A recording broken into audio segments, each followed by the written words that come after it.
Hey guys, we're here checking out the Isthmian Gaming Lounge.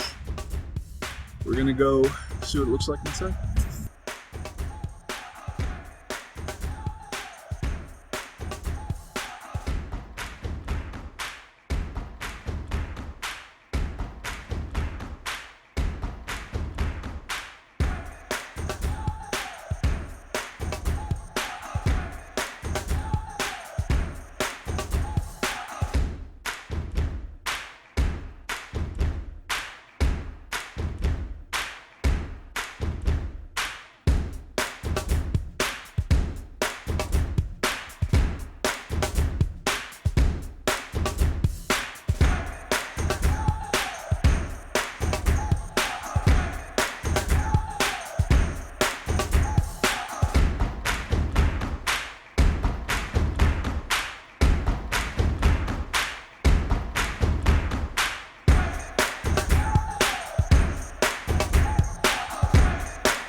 You started talking about this with your business partner while you were in college still, in 2017-ish or something? Well, we were running a gaming club at our college in 2017. We didn't start talking about it until 2020. Okay.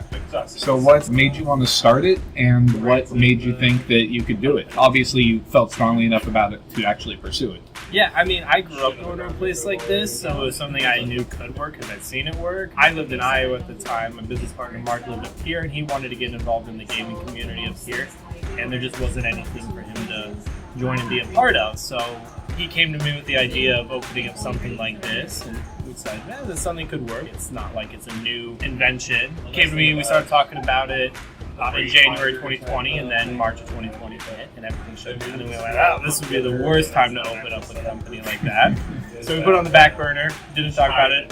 In that meantime, my wife and I moved up here, and then early 2023 or late 22, we started getting back into it, looking into funding, got it running, went and visited a lot of other centers around the Midwest to find ideas for what would work and what doesn't work and what we liked and didn't like, and ended up here in the meantime, yeah. What sort of work did you do before this? I managed U.S. Cellular Store, and then at Culver's before that. What was the interest rate getting the loan for this? I feel this might have been a difficult pitch to a bank.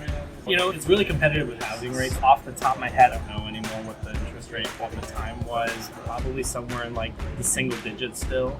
Probably somewhere in 7 to 9%, somewhere around there. It was a tough pitch. Eventually, we found one park bank here in Madison that was willing to take the risk.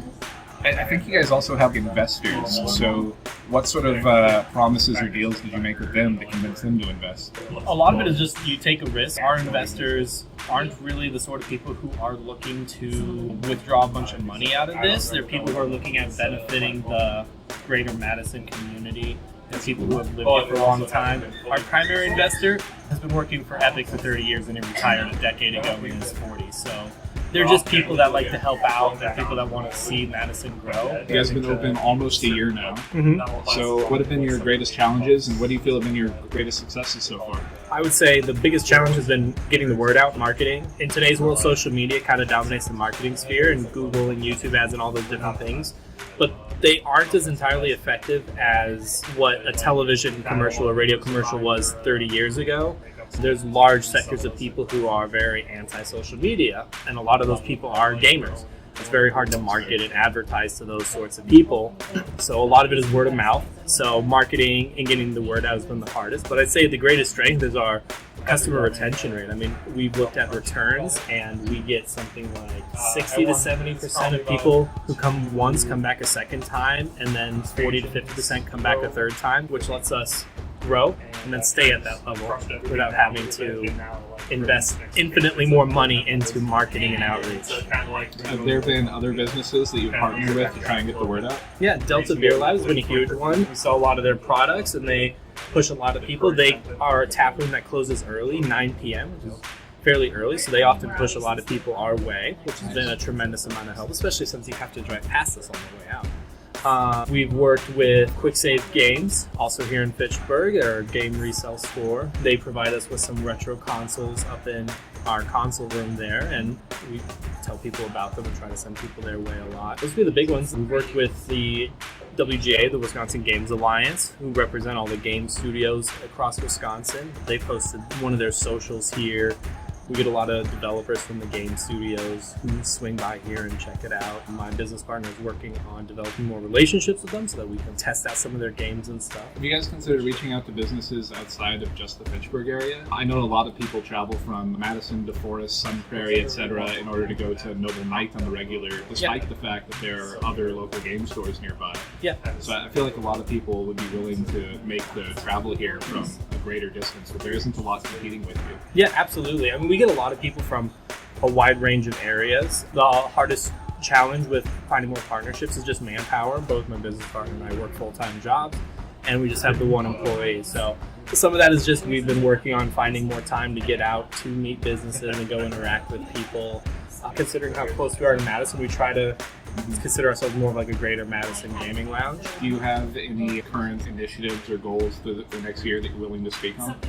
Well, I think our biggest goal is next year we want to launch a youth esports program. So we want to offer an alternative to the traditional extracurriculars that middle schools and high schools offer. Hopefully we'll partner with high schools, otherwise we'll just work directly with parents, kind of like your kickboxing and your code ninjas and stuff like that, to offer, path to college. The whole Big Ten network now offers scholarships to students. There's lots of professional opportunities from the production and the talent and those side of things from a career opportunity, that there really isn't a path to get into a college other than know the right person or get in with the right crowd at the right time. That we can offer a program that gives kids the opportunity to work with a coach, hopefully might be a student from UW, giving them opportunities to be coaches and leaders in that sphere, as well as giving kids the opportunity to grow their skills and maybe find avenues to collegiate or professional success in the gaming industry. Some of them might find a passion for game development through a coach who would help develop them in different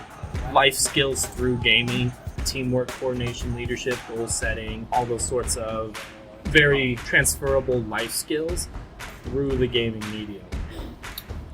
I'm curious though, I wonder if there'd be any issue with like the serving of alcohol and stuff during that time.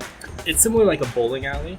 That's a good analogy actually, yeah. Mm-hmm. At high schools, their bowling teams typically play at the local alleys where there's going to be alcohol served all day. That's a great example. But that's where we got a private room. Unless the team got large enough, we've got a private back room, so it would be kind of a separated space that wouldn't necessarily interact and overlap. What's your social media strategy? I know you have some recently launched initiatives in social media. Your Twitch is relatively new. Mm-hmm. I've seen a couple of YouTube videos, Instagram. I've been on your website. We update it regularly. The problem we've had for the last few weeks, and why a lot of those things are out of date, is we are in the process of launching a new website. And is there anything you would just want to advertise or tell people about your business? Yeah, I mean, I would say the biggest thing is that we're a great third space in this day of remote work where you stay at home 16 hours a day. And there's not a lot of great third spaces anymore. Offering that space for people to get out and socialize in a space that they can experience their hobbies on computers and internet, that probably outperforms what most people have at home, and in a social setting that's reminiscent of the nostalgia that we had when we were younger, bringing all of our PCs and consoles over to somebody's basement and playing together in this more real-life setting. We run tournaments, we run a lot of events, we have a lot of things going on that are fun to bring people out and to kind of get out of the space that they're slowly getting used to with working remotely and then staying home to socialize with things, to get back on out there, get out doing stuff and interacting with people in person. Do you guys do events if a WoW comes out with a new expansion? Do you guys do host like an expansion event where you tell everybody to come in and play the expansion at launch or something? Yep.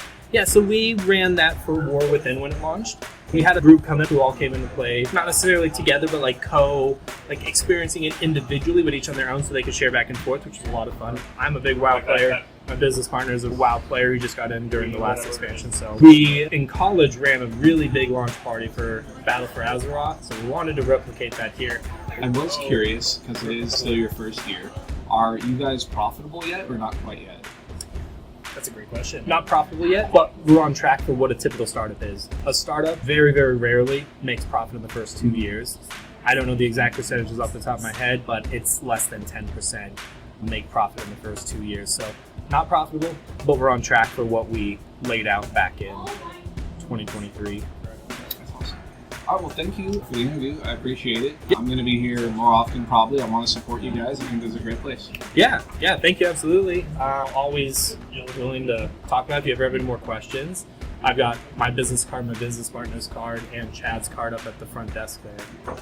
If you ever want to reach out to us and ask any questions. Yeah, sure. I didn't bring a card with me, but I'll post my social media and stuff on your guys' Discord if you want to check that out. Yeah, absolutely. Hey Knights, if you enjoyed this video, please give it a thumbs up and hit that subscribe button. For more awesome content, catch me live on Twitch or follow me on Twitter. Just search Kniraven or visit Kniraven.com. Thanks for the support, and see you next time.